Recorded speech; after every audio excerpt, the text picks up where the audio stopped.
علی پرویز ملک صاحب وزیر مملکت برائے خزانہ۔ ملک صاحب بہت شکریہ آپ تشریف لائے۔ تو ملک صاحب شروع یہیں سے کرتے ہیں کہ پاکستان آج جس معاشی گرداب میں پھنسا ہوا ہے اس کا نقطہ آغاز کیا تھا اور کیا واقع ہی یہ معاملہ حل ہو سکتا ہے؟ بہت شکریہ خان صاحب، آپ نے اپنے پروگرام میں یاد کیا۔ دیکھیں، اس میں تو کوئی دو رائے نہیں ہے کہ پاکستان آج ایک مشکل دورائے سے گزر رہا ہے۔ اب گزارش یہ ہے کہ اگر پاکستان کو آپ نے دیر پا ترقی، میں خالی ترقی کی بات نہیں کر رہا ہوں کیونکہ پاکستان نے بڑی ایسی وقت دیکھے ہیں جس کے اندر چند سال کے لیے اس نے ترقی کی اور اس کے بعد دھڑم سے اپنے منہ کے اوپر گر گیا اور دوبارہ IMF کے اندر پروگرام کے اندر اس کو جانا پڑا۔ تو میں نے آپ سے کہا ہے کہ جی آپ کو ایک ایسی دیر پا ترقی اور جامع ترقی جس کے اندر یہ نہ ہو کہ چند لوگوں کو اس کے فوائد ملیں بلکہ پورے ملک کے اوپر، پوری قوم کے اوپر اس کو ان کی قدر زندگی کے اندر بہتری آئے۔ تو یہ وہ مقصد ہے جس کے اوپر لے کے شہباز شریف صاحب اس ملک کو اس مرحلے سے نکالنے کی کوشش کر رہے ہیں۔ دیکھیں، اور اس کے پیچھے دو تین بنیادی چیزیں ہیں جن کو ہمیں سمجھنا پڑے گا کہ ہم کس طرح سے اس ملک کی صورتحال کو تبدیل کر سکتے ہیں۔ ہم نے پچھلے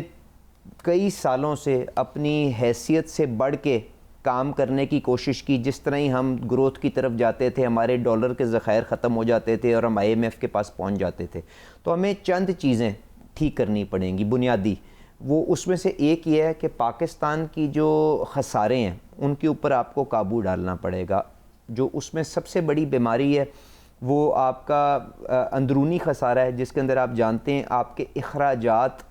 اتنے بڑھ چکے ہیں کہ آپ کی جو وفاقی حکومت کی آمدنی ہے وہ جب صوبوں کو ان کے وسائل جو 18ویں ترمیم کے تحت یا NFC کے تحت جب ان کو دے دیتی ہے، اس کے پاس اتنے وسائل نہیں رہتے کہ وہ اپنے سود کے پیسے ادا کر سکے۔ تو اس کو ہر کام کے لیے، جس کے بعد آپ کی دفاع کے اخراجات ہیں، آپ کی حکومت کے چلانے کے اخراجات ہیں، آپ کے پینشن کے اخراجات ہیں، ان کو دینے کے لیے اس کو قرضہ لینا پڑتا ہے، جس کی وجہ سے ریکارڈ خسارے 8,000 ارب کے قریب تقریباً ہمارا سالانہ خسارہ پہنچ گیا۔ اس کے ساتھ بیرونی خسارہ جو آپ کا ہے، جس کے اندر آپ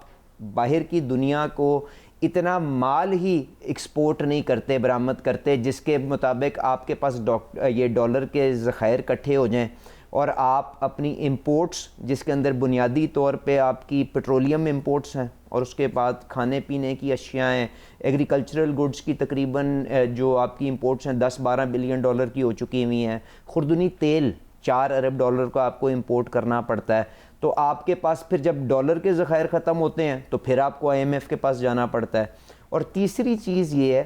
کہ کیا وہ وجہ ہے کہ ہم اپنی معاشی یا اپنی جو پیداواری صلاحیت ہے اس کو اس حد تک نہیں بڑھا سکتے کہ جب ڈیمانڈ ہمارے پاس آئے تو ہم مقامی طور پہ اس کو میٹ کر سکیں۔ تو یہ 3-4 چیزیں ہیں جس کے اوپر آپ کو کام کرنا پڑے گا۔ اور اگر ہم یہ احساس کر کے چلیں گے کہ جس طرح سے 70 سال سے اس ملک کو چلایا گیا ہے اس طرح سے اگر ہم نے چلانے کی کوشش کی تو یہ نظام آگے نہیں چلے گا، تو پھر ہی ہم اس کو کریکٹ کر سکتے ہیں۔ تو میں حکومت جو شہباز شریف صاحب جس کی قیادت کر رہے ہیں ان کی طرف سے آپ کو یہ یقین دہانی کراتا ہوں کہ ہم اس معاملے کو، جو استحکام آج بڑی مشکل سے پاکستان کے اندر جڑ پکڑتا ہوا نظر آ رہا ہے، اس کو پرماننس دینے کے لیے، اس کو اینکر کرنے کے لیے ہم IMF کی شراکت داری کے ساتھ اگلے پروگرام میں بھی جا رہے ہیں اور یہ تہیہ کرے بیٹھے ہیں کہ یہ آخری پروگرام ہوگا۔ اور ہماری نظر کے اندر اگر ہم اس مقصد کے اوپر پوری طرح سے کامیاب ہونا چاہتے ہیں تو اس کا رستہ صرف اور صرف اصلاحات کے ذریعے نکلے گا۔ اور ہم اس کے اوپر جب آپ جس شعبے کی بات کریں گے، آپ نے مہنگائی کی بات کی، آپ نے بجلی کے شعبے کی بات کی، آپ نے ٹیکس کا جو ہمارا خسارہ ہے اس کی بات کی، ان ساروں کے اوپر جو حکومت کام کر رہی ہے، میں ایک ایک کر کے جس طرح سے آپ سوال پوچھیں گے میں آپ کو بتا دوں گا۔ پر Khan sahab, to conclude this question, it goes without saying کہ جی ہمیں اپنا ایک طریقہ جو معیشت اور حکمرانی ہے اس کو بدلنا پڑے گا، اور اس کے بغیر یہ نظام آگے نہیں چلے گا کیونکہ دنیا ہمارے پہ اب ڈالر نچھاور کرنے کو تیار نہیں ہے۔ ملک صاحب، دنیا تو ہمارے پہ ڈالر نچھاور کرنے کو تیار نہیں ہے، اور قرضے آپ نے خود بتایا کہ اتنے بڑھ چکے ہیں کہ جن کی ادائیگی ناممکن ہے۔ 18ویں ترمیم کے بعد مرکز جو ہے وہ صرف دینے والا رہ گیا ہے، اس کے ذمہ کام ہے اور صوبے جو ہیں وہ اس کو انجوائے کرتے ہیں۔ مسلم لیگ نون 18ویں ترمیم میں کچھ تبدیلی بھی چاہتی ہے، تو کیا پیپلز پارٹی کی مخالفت کے ہوتے ہوئے اس ایشو پہ کیا آپ 18ویں ترمیم میں کچھ تبدیلی لا سکیں گے؟ دیکھیں، گزارش یہ ہے کہ ہم نے جب اپنا قبلہ یہ طے کر لیا کہ جی ہم صوبوں کی جو حکومتیں ہیں ان کو وسائل دینا چاہتے ہیں، اور اس کے پیچھے بہت منطق موجود ہے کہ آپ کی سروس ڈیلیوری جتنی ایک عام پاکستانی کی دہلیز کے قریب ہوگی اتنا بہتر اس کو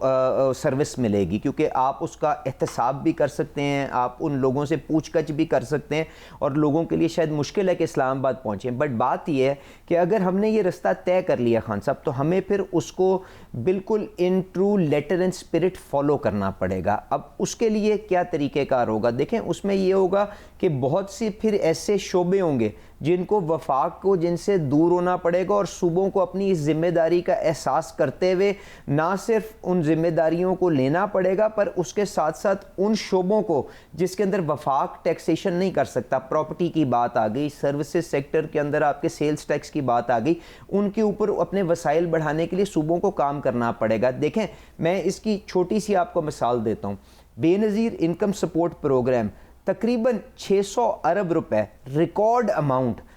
وفاقی حکومت اس کے اوپر خرچنے جا رہی ہے، تو اس کے اندر آپ کو یہ سن کے پریشانی ہوگی کہ تقریباً 1% لوگ جو یہ پیسے، یہ جو وظیفے وہاں پہ لیں گے، ان کی رہائش اسلام آباد کے اندر ہے، باقی سارا تو آپ کا صوبوں کے اندر وہ رہائشی ہیں۔ تو اگر سوشل پروٹیکشن کی منسٹری وفاق میں نہیں ہے اور اس کی ذمہ داری صوبوں کو چلی گئی ہے، تو یہ کس قسم کا نظام ہے کہ آپ اس کا بوجھ وفاق پہ ڈالتے ہیں اور وزارتیں ان کی صوبوں کے پاس ہیں، تو صوبائی حکومتوں کو ان کی ذمہ داری بھی لینی پڑے گی۔ اسی طرح دیکھ لیں، یہ جو قرضہ لیا گیا ہے، یہ قرضہ جو ہے یہ پاکستان کی ترقی کے لیے استعمال ہوا ہے نا، تو اس کے بعد اس چیز کو کہہ دینا کہ جی صرف اور صرف اس کا بوجھ اسلام آباد نے اٹھانا ہے جبکہ ساری ڈیولپمنٹ صوبوں میں ہوئی ہے، یہ نامناسب صورتحال ہے۔ تیسری ایک چھوٹی سی مثال دے کے میں آپ کو اس کے حل کی طرف آ جاتا ہوں۔ تیسرا یہ ہے کہ دیکھیں، آپ دفاع، کیا وہ اسلام آباد کا دفاع ہے؟ کیا صوبوں کا اس سے کوئی لین دین نہیں ہے کہ اگر ہم 2000-2500 ارب کا دفاع کے اوپر اخراجات کر رہے ہیں تو صوبوں کو اس کے اندر اپنا حصہ ڈالنا چاہیے؟ تو آہستہ آہستہ کو شیئرنگ آف برڈن اینڈ کیا کہتے ہیں ٹرانسفر آف دس رسپانسبلٹی، جس سے وفاقی حکومت کا سائز بھی چھوٹا ہوگا، بوجھ بھی کم ہوگا، اس رستے کے اوپر چلنا پڑے گا۔ اور یہی وہ رستہ ہے جس کو شہباز شریف صاحب نے، آپ جانتے ہیں پچھلی جو ابھی نیشنل اکنامک کونسل کی میٹنگ ہوئی، سارے وزیر اعلیٰ کی موجودگی کے اندر انہوں نے نیشنل فسکل اکارڈ کی بات کی۔ اب نیشنل فسکل اکارڈ کیا ہے؟ وہ یہ ہے کہ جی آپ وفاقی جو آپ کے جو وفاق ہے اور جو صوبے ہیں ان کے درمیان جو یہ امبیلنس ہے،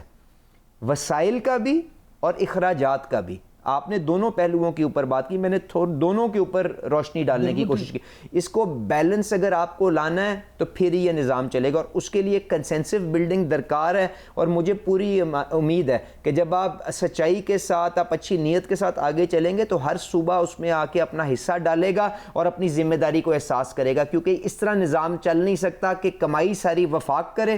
اور خرچہ سارا صوبے کریں اور اس کے بعد آپ کے خسارے آسمانوں سے باتیں کریں، جس کے سامنے آپ کو قرضے اور نوٹ چھاپ کے عوام کی مہنگائی سے کمر توڑنی پڑے گی۔ یہ نظام نہیں چلے گا۔ تو جو میں نے آپ سے پہلے سوال کا جواب دیا کہ بنیادی اصلاحات جس میں طریقہ حکمرانی کو بدلنا پڑے گا اگر اس ملک کو اس کا مقام دلانا ہے، اور یہ وہ مقصد ہے جس کے اوپر شہباز شریف صاحب اور ان کی حکومت انتھک کوشش کر رہی ہے اس تکلیف کی گھڑی کے اندر۔ اچھا، شہباز شریف صاحب نے یہ بھی فرمایا تھا، اعلان کیا تھا کہ 5 وزارتیں جو ہیں وہ ختم کی جا رہی ہیں، تو وہ کیا بنا اس معاملے کا؟ دیکھیں، بالکل قطعاً 5 وزارتوں کا نہیں کہا تھا، انہوں نے کہا تھا میں سارے کے سارے حکومت کے نظام کو عصر نو دوبارہ دیکھوں گا، اور جہاں پہ یہ فیٹ اور جہاں پہ اس قسم کی ڈپلیکیشن آ گئی ہے اس کو یا تو محکموں کو بند کروں گا یا ان کو چھوٹا کر کے ان کو صوبوں میں ٹرانسفر کروں گا۔ اینڈ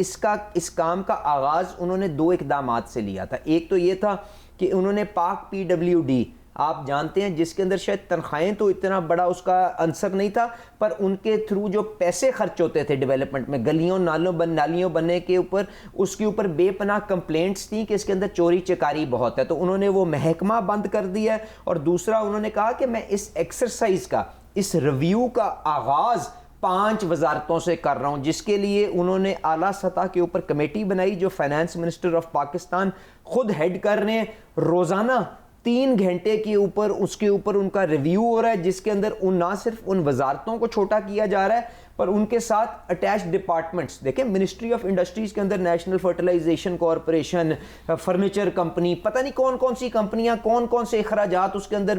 انکارپوریٹ ہو گئے ہیں، جبکہ حکومت کا مقصد بڑا کلیئر ہے کہ ہم نے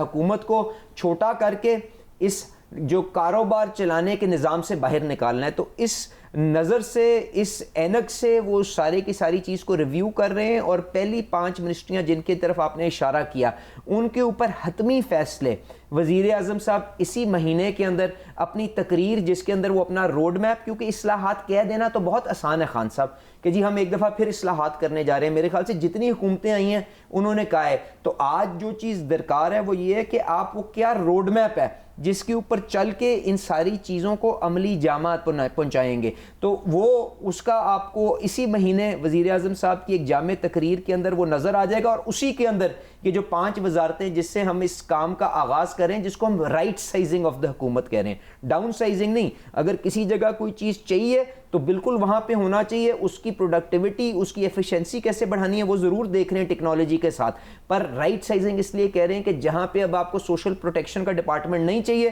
تو پھر اس کو بند کریں اور وفاق اپنی ذمہ داری کریں. وہ جو بندے وہاں پہ جو ہوں گے وہ سرپلس پول میں آئیں گے، اور ہم کوشش کریں گے ان کو کسی اور محکمے میں اکوموڈیٹ کریں. تو یہ ایک پورا جامع پروگرام ہم اچھی نیت کے ساتھ آگے لے کے چل رہے ہیں، جس کی طرف آپ کو بہت جلد خبریں بھی اور عملی اقدامات بھی نظر آ جائیں.